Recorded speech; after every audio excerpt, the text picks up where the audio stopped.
Kanan Putra Business School yang bersedia pada ketika ini. Assalamualaikum, Doktor. Selamat pagi.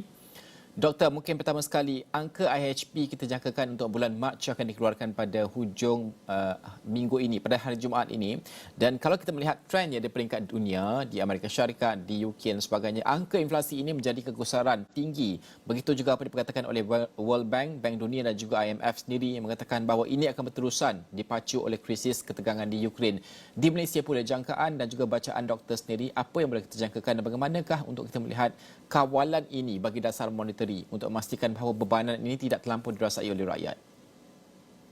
Ya, Najib, apabila kita melihat pola inflasi bagi negara-negara seperti Amerika Syarikat memang menunjukkan peningkatan sehingga 7.9%, zon Eropah 5.5%, ke Korea semua menunjukkan peningkatan. Tetapi kalau kita lihat statistik inflasi Malaysia sejak beberapa bulan, terutamanya pada bulan Januari dan Februari. Januari dulu 2.3% turun kepada Februari 2.2%, dan paling tinggi kita pernah pergi pun 4.9% semasa tahun lepas, bulan Mac macam tu.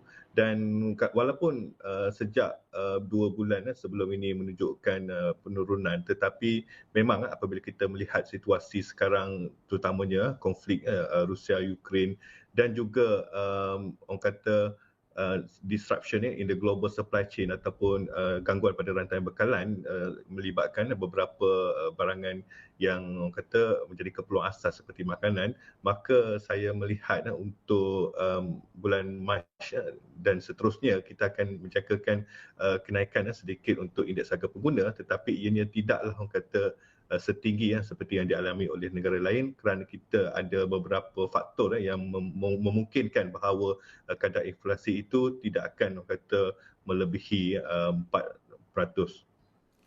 Sudah pasti.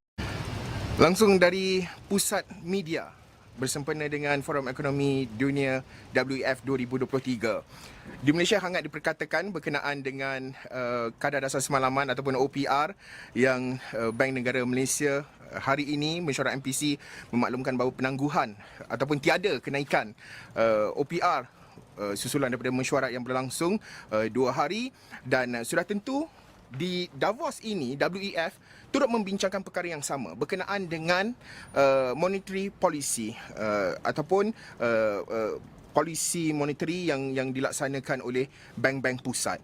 Dan sudah tentu IMF sendiri mengakui bahawa apa yang dilakukan oleh bank-bank pusat dalam usaha untuk mengawal inflasi adalah suatu yang boleh dikatakan memberi kesan yang positif terhadap tahap keuangan dan juga prestasi keuangan. Dan perkara itu sebenarnya diakui oleh pengarah urusan ataupun timbalan pengarah urusan IMF, Gita Gopinath, dalam salah satu sesi yang menyatakan bahawa antara yang dinyatakan oleh beliau adalah melihat kepada isu-isu berkenaan dengan inflasi ini, di mana selain daripada usaha yang dilakukan oleh bank-bank pusat dalam mengetatkan dasar monetary mereka, antara yang disentuh adalah termasuk berkenaan dengan cabaran ataupun apa yang berlaku dalam landscape di Eropah. Kita dengarkan sedikit apa yang dikatakan oleh Gita. Perancang ekonomi, pimpinan, pengusaha dan wakil-wakil di kementerian harus terima kenyataan ini. Dia tidak boleh business as usual. Ya. Tidak boleh umpamanya merasakan selesa. Ia bukanlah sesuatu yang berada dalam keadaan yang berbentuk krisis, yang perlu panik ataupun kerajaan berada dalam keadaan yang begitu terdesak. Kita masih ada ruang itu. Bank Dunia meramalkan ekonomi global diambang kemelisitan tahun ini. Ekonomi negara yang dalam proses pemulihan, bantuan dan sokongan kerajaan untuk merancangkan aktiviti ekonomi adalah kritikal. Manakala rakyat Malaysia yang terkesan akibat kenaikan kos sara hidup masih memerlukan bantuan kerajaan. Justru belanjawan 2023 yang akan mencorak strategi kerajaan terus menjadi perhatian ramai. Berdasarkan trend sebelum ini, peruntukan untuk perbelanjaan operasi mencecah hampir 3 kali ganda berbanding pembangunan. Ini boleh dilihat dalam bajet 2023 yang dibentangkan Oktober tahun lalu. RM272 bilion diperuntuk untuk perbelanjaan operasi, manakala RM95 bilion perbelanjaan pembangunan. jika terdapat jalan untuk memotong pembelanjaan yang tidak perlu di dalam pembelanjaan operasi. Kalau nak katakan pencen, gaji itu memang tidak boleh dielakkan lagi, tetapi adakah boleh kita salurkan pembelanjaan itu ke orang kata ke channel yang lebih dapat memastikan produktiviti contohnya. Dengan tekad kerajaan untuk mengurangkan defisit fiskal, pakar ekonomi bimbang perbelanjaan pembangunan akan dikurangkan. Ini dilakukan dengan menunda atau membatal projek pembangunan yang dianggap kurang kritikal. Pakar ekonomi berpendapat langkah ini boleh menjejaskan pertumbuhan ekonomi negara. Jika tidak diuruskan dengan baik, ekonomi negara boleh menguncup menyebabkan hutang semakin tinggi. Bukan macam hutang isi rumah, di mana kita boleh pergi ke bank dan pergi ke kaunter untuk membayar hutang tersebut. Tapi kalau dari segi aspek hutang negara, kita tak boleh buat macam tu. Kita tak boleh nak pergi ke bank untuk bayar hutang negara. Jadi hutang negara ni boleh diselesaikan dengan dia tak boleh selesai lah, tapi boleh dinampak kecil jikalau saiz ekonomi negara tu akan menjadi lebih besar pada masa ke semasa. Tegas beliau, jumlah peruntukan belanjawan 2023 bukan satu-satunya jalan untuk mengecilkan hutang negara. Dan tidak menjadi masalah untuk kerajaan mengekal atau meningkatkan jumlah peruntukan belanjawan seperti bajet 2023 lalu. Sekarang ni kita menjangkakan 4.5% pada 2023, dan kalau saiz bajet itu dikecilkan, kemungkinan besar ia akan menjadi lebih kurang daripada itu. Jadi saiz bajet itu sendiri memainkan peranan yang penting.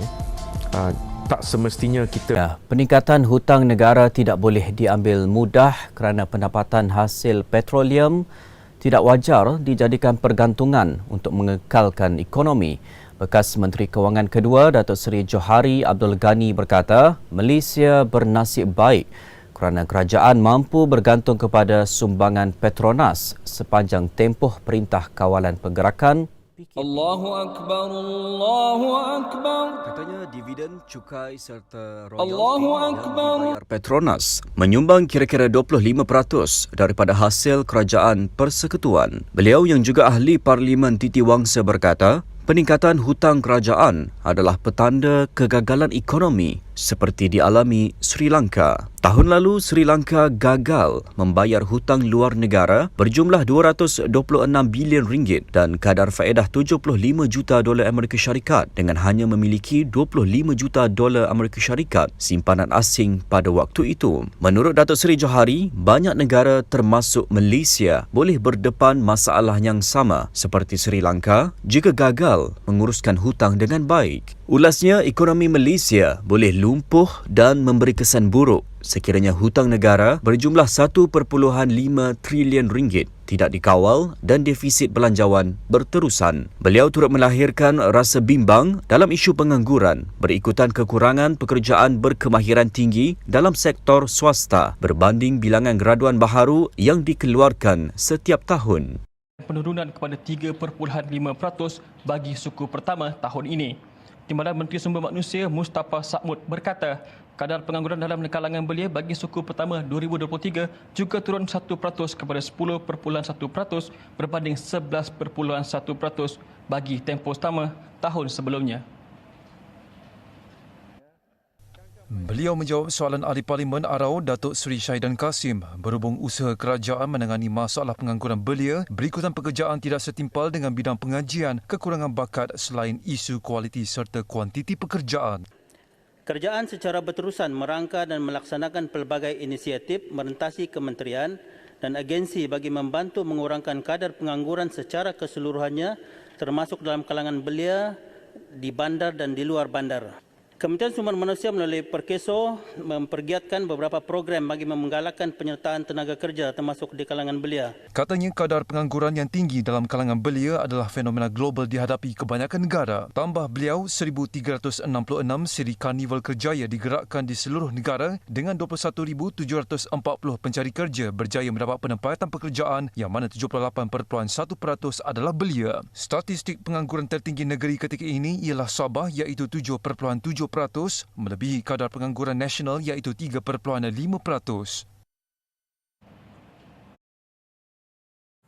Beralih ke perkembangan Dewan Rakyat, antara yang menjadi tumpuan hari ini, usaha kerajaan mengurangkan kadar pengangguran warga tempatan akibat COVID-19. Selain perkembangan terkini, pembangunan projek kereta terbang dan penghantaran semula asid toksik ke negara asal ketika Perintah Kawalan Pergerakan PKP. Untuk butirannya, kita ke Parlimen bersama Amirul Hakim Lokman. Teruskan Amirul.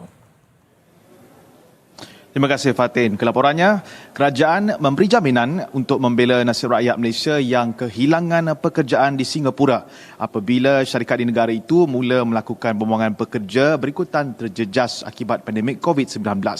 Menteri Sumber Manusia Datuk Seri M. Saravanan berkata pihaknya telah mengadakan pertemuan dengan Kementerian Tenaga Manusia Singapura bagi membincangkan jalan penyelesaian terhadap kira-kira 400,000 pekerja Malaysia di negara itu. Langkah-langkah yang positif untuk memastikan nasib semua warga Malaysia di seluruh dunia terbela. Dan khususnya di Singapura, saya telah berbincang dengan Menteri Manpower di Singapura untuk memastikan nasib warga Malaysia dibela. Isu hari ini, apabila mereka kembali ke Malaysia, mereka perlu membayar untuk saringan COVID. Itu je masalah. Dan kita cari peluang-peluang yang terbaik untuk membantu mereka. Beliau menjawab soalan tambahan Ahli Parlimen Batu P. Prabhakaran. Terdahulu, statistik mendapati kira-kira 400,000 rakyat Malaysia bekerja di Singapura dengan hampir 250,000 daripadanya berulang-alik setiap hari menerusi Tambak Johor. Selain laluan kedua di Kompleks Sultan Abu Bakar KSAB di Tanjung Kupang, Gelang Patah. Sementara itu, kerajaan tidak membenarkan warga asing bekerja dalam sektor tertentu sebagai pekerja barisan hadapan. Berikutan itu sekali lagi ditegaskan keputusan telah diambil untuk membekukan pengambilan pekerja asing dalam semua sektor yang dibenarkan sehingga hujung tahun ini. Menteri Sumber Manusia Datuk Seri M. Saravanan berkata ia bagi mengurangkan kadar guna pekerja asing serta pengangguran warga tempatan yang kehilangan pekerjaan akibat COVID-19 khususnya golongan belia.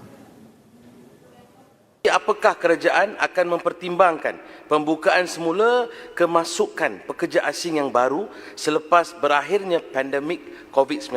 Keduanya, apakah wujud inisiatif tambahan khususnya untuk kementerian untuk fikirkan bagi rakyat tempatan, khususnya generasi muda, bagi menggantikan pekerja-pekerja asing dalam negara?